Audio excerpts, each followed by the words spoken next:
बनाया? Simon commission कौन था? साइमन कमीशन एक कमीशन था, एक कमेटी थी जो दलित पिछड़ों आदिवासियों के हालात जानने के लिए भारत आई। और जब साइमन कमीशन भारत आया और वो यहाँ से रिपोर्ट बनाकर लेके गया, उस रिपोर्ट के आधार पे गोलमेज कॉन्फ्रेंस हुई और 3 बार गोलमेज कॉन्फ्रेंस में बाबा साहब अम्बेडकर आपको अधिकार दिलाने के लिए लड़ते रहे। और बाबा साहब अम्बेडकर की सिफारिशों के कारण इस देश में कमजोर वर्गों को भी वोट का अधिकार मिला। और ये भारत पहला ऐसा देश है जहां संविधान के लागू होने के साथ सार्वभौमिक मताधिकार यानी कि महिलाओं से लेकर अंतिम व्यक्ति तक, चाहे उसके तन पे कपड़े ना हो, चाहे उसके सर पे छत ना हो, चाहे उस पे खाने को रोटी ना हो, चाहे वो पढ़ा लिखा ना हो, हर एक व्यक्ति को, बालिग व्यक्ति को वोट का अधिकार बाबा साहब अम्बेडकर के प्रयासों से मिलने का काम हुआ है मेरे साथ। और मैं वोट की ताकत बताता हूं, वोट की ताकत समझो।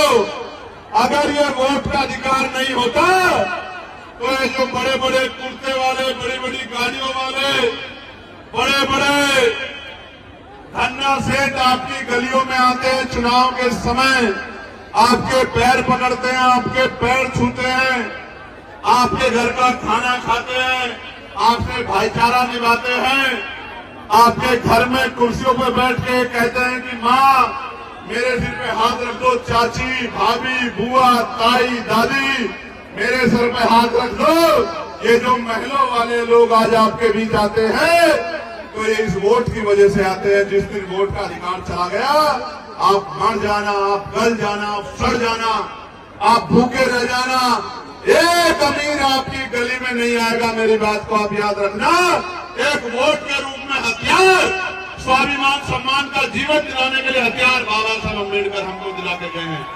इसलिए बाबा साहब ने किसी की जमीन नहीं छीनी, बाबा साहब ने किसी का घर नहीं छीना, बाबा साहब ने किसी के रुपए जाना, सड़ जाना, आप भूखे रह जाना, एक अमीर आपकी गली में नहीं आएगा। मेरी बात को आप याद रखना। एक वोट के रूप में हथियार, स्वाभिमान सम्मान का जीवन दिलाने के लिए हथियार बाबा साहब अम्बेडकर हमको दिला के गए हैं। इसलिए बाबा साहब ने किसी की जमीन नहीं छीनी, बाबा साहब ने किसी का घर नहीं छीना, बाबा साहब ने किसी के रुपए लाया और वो यहाँ से रिपोर्ट बनाकर लेके गया। उस रिपोर्ट के आधार पे गोलमेज कॉन्फ्रेंस हुई और 3 बार गोलमेज कॉन्फ्रेंस में बाबा साहब अम्बेडकर आपको अधिकार दिलाने के लिए लड़ते रहे। और बाबा साहब अम्बेडकर की सिफारिशों के कारण इस देश में कमजोर वर्गों को भी वोट का अधिकार मिला।